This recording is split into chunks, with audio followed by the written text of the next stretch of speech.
Hello, everybody. Welcome to the Presup Ninja podcast. I'm your host, Aaron Yost. I am the Presup Ninja. I'll probably never be able to say that without laughing at it. But today we're going to look at a short video from the Atheist experience where this gentleman named JMike is responding to a caller who's frustrated with dealing with presuppositional apologists. This is something I think is pretty common amongst atheists, but probably mostly atheists. But I think it's common when dealing with presuppositional apologetics because to be frustrated because it's a little abstract, I think, initially in your thinking. And I know, at least for me, it took a long time and really trying to think through how these arguments work and what it means for something to be a necessary precondition. Um, and so I empathize with the difficulty in having or not understanding presuppositional apologetics. While I wasn't against it, right? Atheists are seem to be against it. Um, while I wasn't against it, I did struggle understanding it. I think it probably took me over a year for it to really sink in before I really started to understand how the argument works. Um, I know that I think in that frustration, it builds walls, right? So that people, stop really trying to understand it and start trying to win. And that's what this gentleman is doing in this video. He's focused on how he wins the argument with the presuppositionalist instead of trying to learn or understand or be challenged himself or engage and challenge the presuppositional apologist. Now, this J Mike, when he's on there, he's typically just trying to make Christians look stupid. So maybe there isn't the actual desire to learn or be challenged. But if all you want to do is win an argument is a dumb goal, because what does winning an argument do? A good goal is to learn, to grow, right? And that's what we're going to try to do here. So I will be watching the chat. If people join the stream, feel free to ask questions in the chat, and I will try to engage with them as we go. I may even stop engaging the video to address your questions. So feel free to leave questions in the chat. And then if you like what you're seeing here, please subscribe. You can find me I made the Presup Ninja account on all your normal social media places: X, YouTube, Instagram, TikTok. So please like and subscribe. That's cool. I will tell you this, there isn't content on there now. As you can look at my YouTube channel, there's only 2 things, but this is where I'll start adding content. So if you check in there, you'll start to see more content being added there. But anyways, let's go ahead and start this video. And let's hear what JMike has to say. Now, JMike's the guy on the right, obviously, and then he'll kind of become the center of the video as we go. I'm just going to play the video, and then I'm going to stop it when I have something to say and comment on what he says. So where it's about to start, is this gentleman has called in and has asked a question. And this question is, how do I deal with a presuppositionalist? He actually says, can't I just laugh in their face? Which, I mean, you can always just laugh in somebody's face. I'm not sure how productive that would be. And again, that's the question. Is the question that you want to be productive and learn, challenge, grow? Or do you want to, punk out a Christian? I mean, I don't know. It sounds like this guy wants to punk out a Christian, but we're going to try to learn and grow through this. So it's a good teaching moment. Let me help you, because I want to try to get through this just to kind of, because this is a really good topic, I think, to help people that get online and they might get just bombarded with some presup, or maybe even just a troll or Poe kind of doing the presup thing, which exists. By the way, there are people that just use presuppositional arguments to shut down the conversation, because it kind of does feel powerful. In fact, before I really grasp it, when I first learned the arguments and I realized how powerful and how effective they are, I used it that way. I can't say I was perfectly had the best integrity when using presuppositional arguments. So I have no doubt, and we know there's a super famous person, Darth Dawkins, who is very aggressive, and I think a lot of people have that in their mind when they engage presuppositional apologists. But that doesn't have to be the way it is, you know. This is what I would recommend: if you come across someone who's like that, who's a troll, ignore them. Just stop engaging them. If I'm talking to someone and they just keep repeating the same thing over and over again, you're begging the question. It's a circular argument. No, it's not. And you explain to them why it's not. And then they just see a circular argument. There's only so many times I'm going to let somebody say that to me before I just disengage. So it's well within your power, and actually it's smart to disengage people who aren't actually trying to learn and grow with you, right? So I wouldn't even engage those people. But so he does have a point there. Some people use it. I'm even guilty of doing that in the past.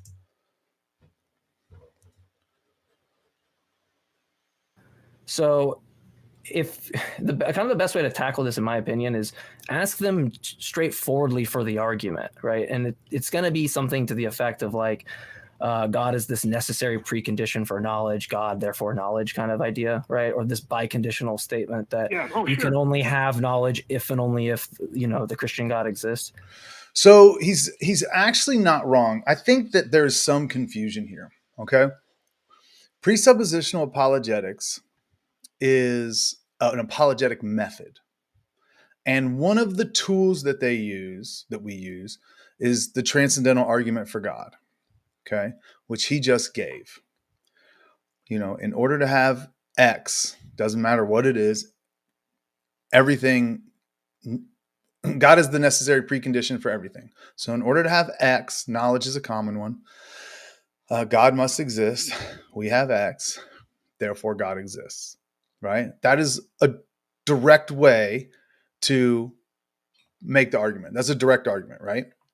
That's one way to do it, but that's not presuppositional apologetics as the method, right? Presuppositional apologetics is attempting to demonstrate that only the Christian worldview can provide the necessary preconditions for intelligibility, that everything begins with God, and therefore the triune God of the Bible, right? Not just some generic theistic notion of God. But the triune God of the Bible is the necessary precondition for us to know anything moving forward, right? And so within that, you can use evidences, you can use evidential arguments, you can use all kinds of tools. The transcendental argument for God is probably the most common tool, the most straightforward one, and I would say one that people go for right away. So an apologist would issue that right away. I think I'm starting to discover that there's better conversational ways to ask these questions that doesn't just lay out an argument. I'm not sure just laying out a syllogism is like the best way to engage somebody. I think more conversational and asking them sort of open-ended questions and let them explain themselves is probably better.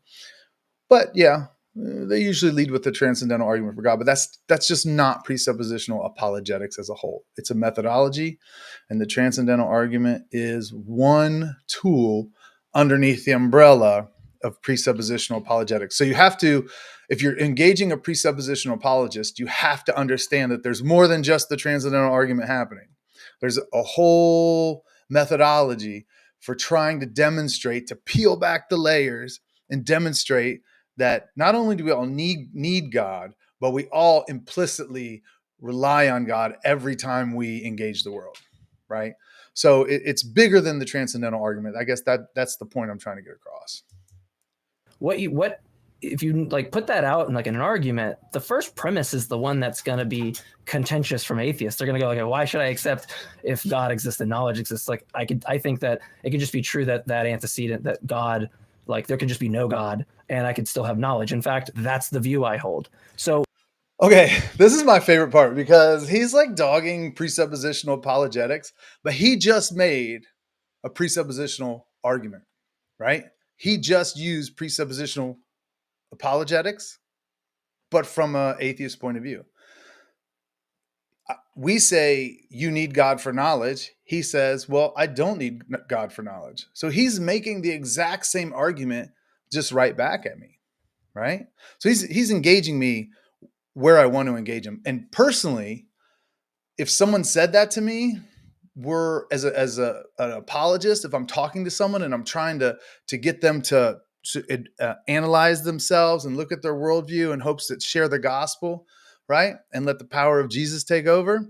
If someone says to me, I don't need God, I can make sense of the world with independent of God, that's like fantastic, right? So I think he feels like maybe that's a gotcha, but it's not. That's actually where I want the conversation to go. Someone says that to me, and I'm like, yes, okay, now we're both talking the same language. Now we're both speaking from our presuppositions. Now we can look and try to figure out whose presuppositions can actually make sense of the world in a logical, coherent, meaningful way. So that's a great response. If someone said, I don't need God, I would say, fantastic. Let's talk more about that. Tell me more about your worldview. Tell me how you understand things, right? You might ask specific questions. You might ask about logic or morality or something like that, but it doesn't have to be that way. You can just say, hey, let's talk about that. Let's talk about how you understand the world independent of God, because I don't think you can, right? And I would say that people like JMike demonstrate that every day, right? That through their atheist lenses, they demonstrate that they need God, that they rely on God for everything they do, right? So let's talk about that. And you should ask the same question back to me. It's not a one-way street. It's not just, Mr. Atheist, you account for logic. The atheist should say back to me, okay, Mr. Christian, this is how I account for XYZ. How do you account for it? And see which worldview can actually give us the preconditions for knowledge, to actually know something. What they have to do when you give you an argument, you can't just go like, okay, well, why is like the premise false, or give me your worldview, or justify your stuff. That's not how like arguments work, right? So why can't you do that? I'm not sure where this is the way arguments workbook is, that he's gained this universal knowledge that arguments only work one way. I'm not sure. I mean, everything's an argument. I could say the sky's blue. That's an argument. Not everything needs to be structured in a syllogism, right? We can conversate. We can talk about our experiences in the world and how we understand things. It doesn't necessarily need to be formal in argumentation. I'm not sure where he got that. That seems like just his subjective opinion on how he thinks arguments should go. But I'm not sure where he gets that's the way arguments must happen. That we can't analyze worldviews. I'm not sure why, because the worldview analysis, and we'll get to it here in just a second. The worldview analysis is actually, I would say, the meat and potatoes of presuppositional apologetics, right? Like, I feel like the transcendental argument for God like peels back the first layer, kind of cracks the onion and gets us in there. And then worldview analysis is really where the work is done, where we really start digging into our worldviews and how we see the world and trying to figure out which one can give us the complete accounting of human experience. They have this kind of backwards. And I will use somebody who's a Christian that I'm actually going to give them a little bit of praise, even though I think they're wrong here. That William Lane Craig, for example, I'm not like the biggest fan, but William Lane Craig doesn't make this mistake. When William Lane Craig gives the Kalam, for example, what we get is an additional arguments for the first and second premises, right? So we'll get something like for the second premise, like that you can't have actual infinities, which I think that this argument's completely wrong. But what he does is, if I came up to him and was like, hey, I don't accept premise 2, there's maybe there's a scientific inquiry we have, and there's not a beginning. And what he wants to do is say, well, hey, look, like, I'm going to rule that out a priori or from the armchair and give this kind of argument that you can just reason to. But that's the point of bringing that up, is that's the step that someone has to do in an argument.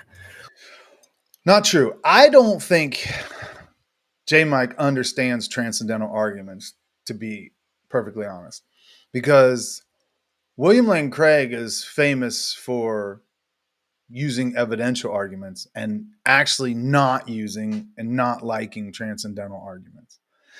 So to make that comparison, or to like, if he had said, oh, you're using a transcendental argument and I think you should use an evidential argument, I'd be like, oh, okay, he understands the difference between the two. But I'm not 100% convinced he understands the difference between a transcendental argument and an evidential argument. A transcendental argument is trying to demonstrate that it's a reductio ad absurdum argument. It's a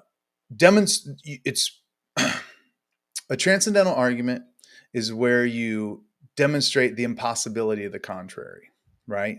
And that's where the worldview analysis comes in. That's why that's so important when you're doing presuppositional apologetics, right? Because in the worldview analysis is where we're going to be able to figure out if a worldview can actually not just claim to have knowledge like he did before, right? I can have knowledge without God. That's the way I see the world. Not just make the claim, but can it actually pay the bills? Can it actually demonstrate that it can provide the necessary preconditions for intelligibility? And what that worldview analysis, what we're trying to do is show that no, you can't. That when you take God out of the picture, when you try to rip him out of the picture, you're reduced to absurdity. Right. And so that type of argumentation isn't accomplished through premise, conclusion that he's asking for. What they have to do is, if I don't accept that first premise, they have to take that first premise and make it a conclusion of a new argument and give me new. No, because that's not the only way to argue. Okay.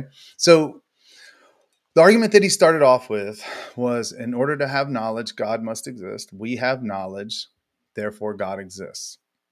That's a direct argument.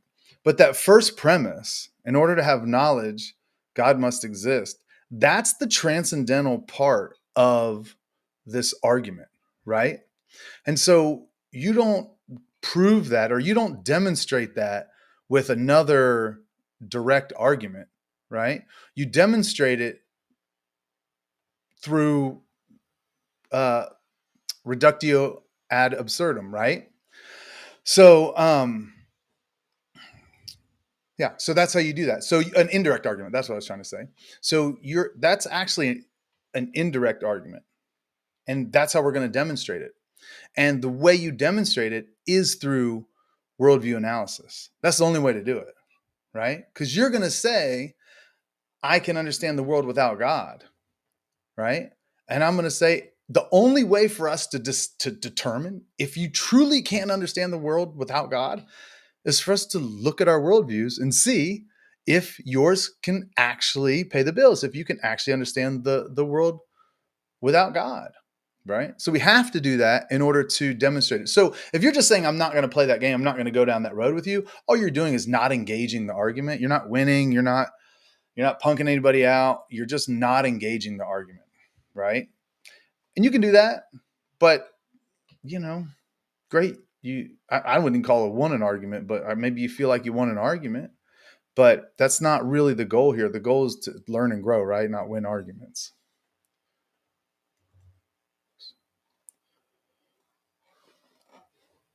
Think about it. Yes. Reasons, right? That never happens. You will literally win every presup conversation you ever have with anybody. Just if you ask them to support the first premise, I don't accept that. Maybe you can get me to Jesus. Give me.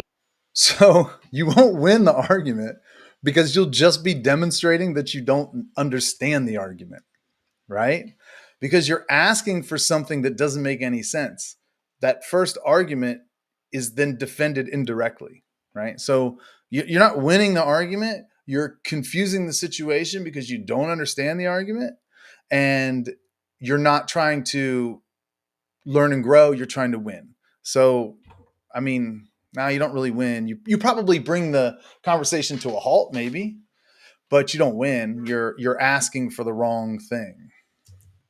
Me an additional argument, a supplemental argument that allows me to see the reasons to that premise, to that new conclusion. And that. So the supplemental argument is the worldview analysis, right? He's saying he doesn't want to do worldview analysis. And I get it. If I was an atheist, I wouldn't want to either. Worldview analysis is not your strength. The reason atheists don't like presuppositional apologetics is because they struggle to deal with it. They struggle with first principles. They struggle with justification. Atheism only works if we never examine it. If we just take things as self-evident, accept our axioms, we don't question them, we think pragmatically, right? We look for useful, we look for probabilities, and we're cool with uncertainties, and we just we don't even address the fact that we can't have knowledge given our worldview, right? We just dismiss all that, suppress it, really, is what Romans would tell us. We suppress that and we push forward, right? And as long as I don't analyze it, I'm cool. So I get why they don't like presuppositional apologetics. I really do. And let's make no mistake, if presuppositional apologetics benefited the atheist, they would use it relentlessly. So again, I think I said this last live stream. Let's not pretend like they're standing on some, reasoning moral high ground. No, they're rejecting something that they don't like because they struggle with it. And if it benefited them, they would employ it relentlessly. But that's a fact. That's just a weakness of atheism. That's the reason I'm convinced of all the worldviews, atheism is the one worldview that must be false. Like, it can't possibly be true. It doesn't in any way account for the human experience. It's so incomplete in its attempt to explain the world and our experience and provide the preconditions for intelligibility. Like, it lacks so much. It's the one worldview that has to be false, must be false. That will never be done. What will be done is it will be a focus on your worldview. And if you die on the hill for any view, in my opinion, you will be losing the game because. Okay, well, if you're playing a game, yeah, you might lose it. I think that's not a good. I don't think that's a good way to do it. I don't think it's a good goal to win the game. But yeah, if you just don't engage in worldview analysis, JMike, if you don't engage in worldview analysis, guess what? You won't lose to a presuppositional apologist because you won't be engaging the argument. You'll be just dismissing it, asking for a direct argument for that first premise, which is nonsense because that's not how you defend the first premise, right? Or you could both explore each other's worldview. And you could say, okay, Mr. Christian, you claim that God is the necessary precondition. Tell me more about that. Explain why. And then, Mr. Atheist, you tell him how you account for knowledge. He tells you how he accounts for knowledge. You guys ask each other questions. You examine each other's worldview. And in the end, you should be able to tell. I have found that it's not that hard, right? I think in the atheist worldview, all religions are the same. And it's just a buffet of subjective beliefs, and you can pick whichever one you want, and they're all sort of equally true. I happen to think it's not that hard to demonstrate which worldview can actually provide the foundations to make sense of the human experience, right? It's not hard. It's not hard to analyze Islam. It's not hard to analyze Buddhism. It's not hard to analyze Hinduism and see if they actually provide those preconditions, right? But if you just disengage and you're not willing to talk about your worldview, unless I put it in a syllogism that you can just, ask for another syllogism and then ask for another syllogism and then just reject things. There you go. I guess if that's what you call winning an argument, you won an argument.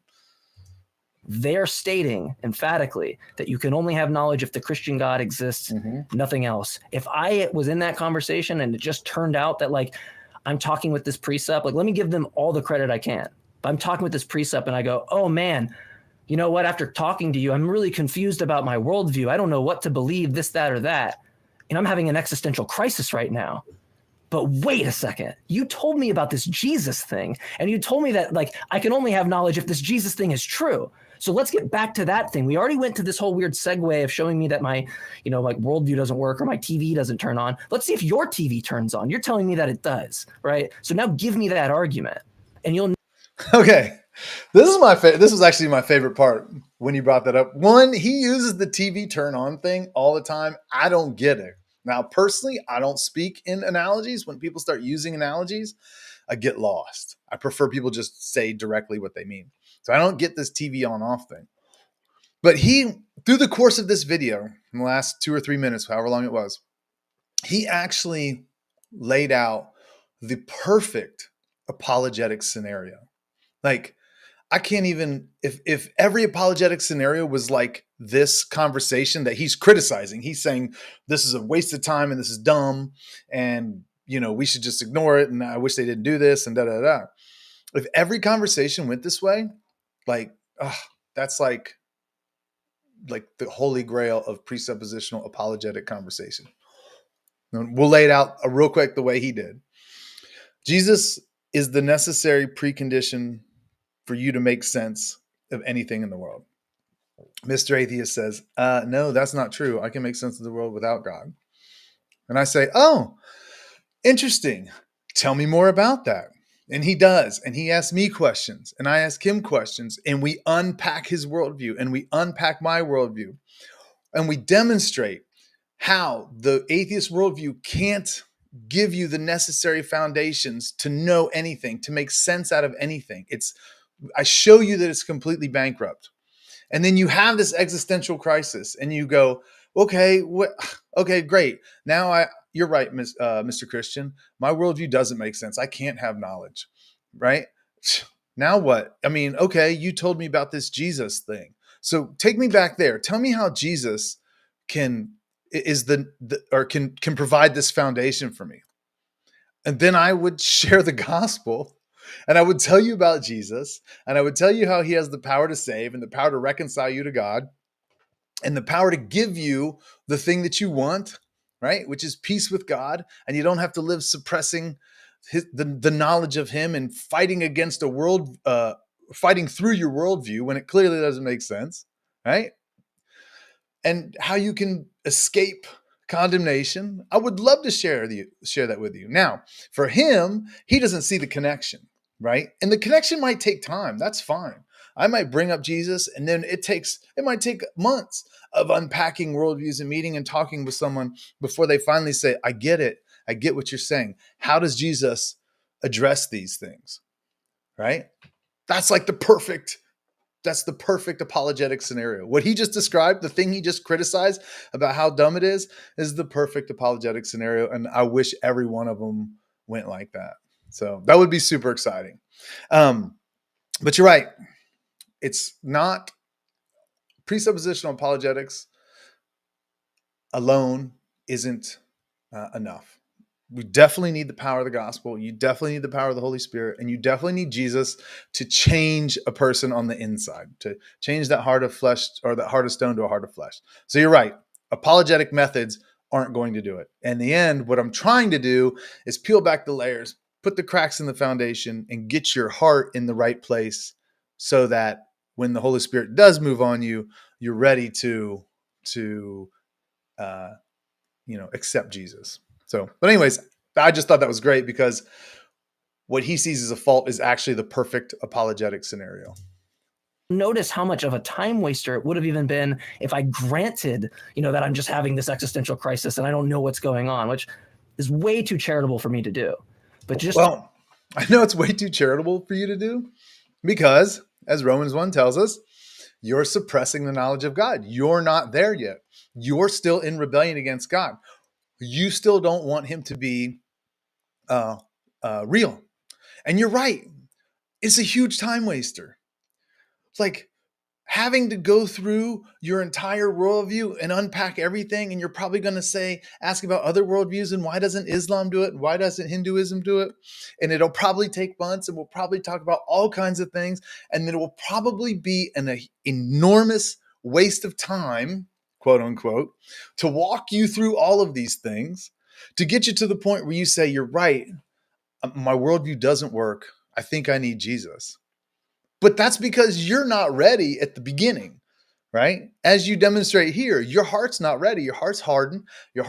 You're in rebellion against God, like actively. You're on a show called The Atheist Experience where all you do is try to make Christians look stupid. Like you're rebelling against God. So it's a huge time waster, JMike, because you're not ready. You're the one wasting the time because you don't want God in your life yet. So just the only reason I say that is don't put that on the Christian.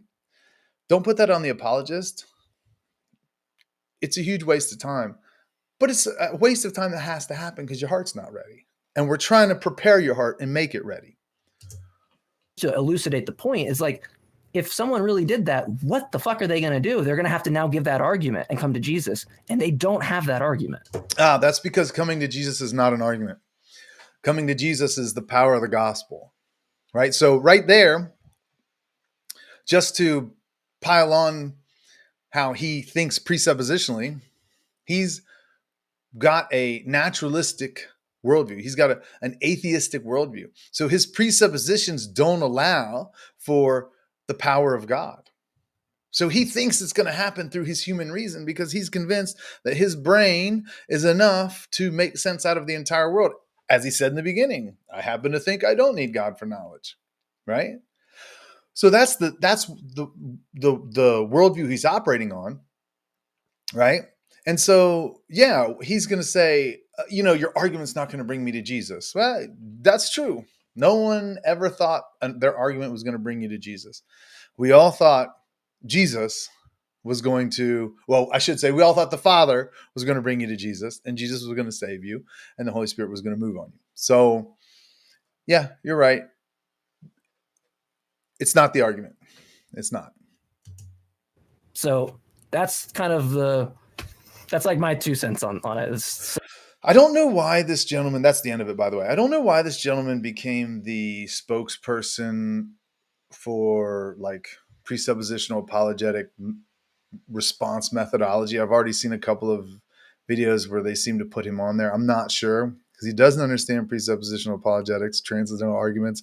I'm wary if he can tell the difference between a transcendental argument and an evidential argument. He doesn't want to engage in worldview analysis. He wants to win the argument, right?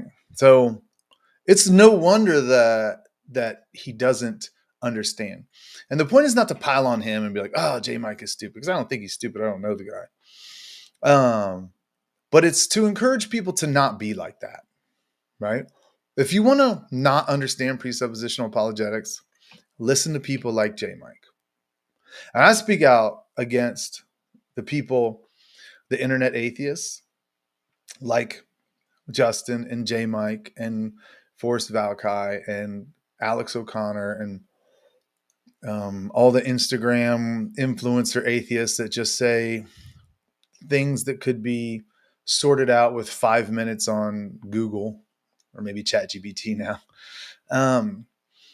So my I lost my train of thought there. I speak out against them because this only hurts the conversation. This only puts up walls. This only makes it harder. When he gives people advice like this, he's only making it more difficult, right? So I would actually abandon this. I actually wouldn't even look at this show. If it was up to me, I would love that all of their viewership goes away. But this is so bad. Like teaching people just how to stalemate the argument and not engage it and win and deal with a presup. That's dumb. And Christians, if you're using presuppositional apologetics to troll people and to win an argument and to get a gotcha, I mean, that's dumb too. I wouldn't do that. Don't think of yourself as sitting across the table from someone arguing with them. Think of yourself as sitting next to them and you're trying to teach them something and you're trying to learn from them. That's a way better, I think, a way better approach. Still apologetics, but it's a way better approach because just like headbutting with people, that's counterproductive, to be honest with you. But that's it. That's the end of the video, or at least the portion of the video that we're going to look at. So I just thought it was interesting that what he describes as like a ridiculous presuppositional apologetic exchange, or a conversation with a presuppositional apologist, is what I would consider like the holy grail of presuppositional apologetics. To like have someone want to walk through all of the steps with you, to start with Jesus and then come and end with Jesus. I don't know. I think that's amazing. But anyway, thank you for tuning in. I'm going to try to do this twice a week, once in the middle of the week and once on Saturday. So I'll try to schedule the live streams a little bit in advance so that you can know when they're coming up. But I appreciate you watching. And if you leave comments in the chat, I'm very good at coming back to the videos and responding. If you're trolling, you want to argue, I won't argue. But if you actually want to engage, I will engage through the comments. So please feel free to leave comments, and you'll find me in there frequently.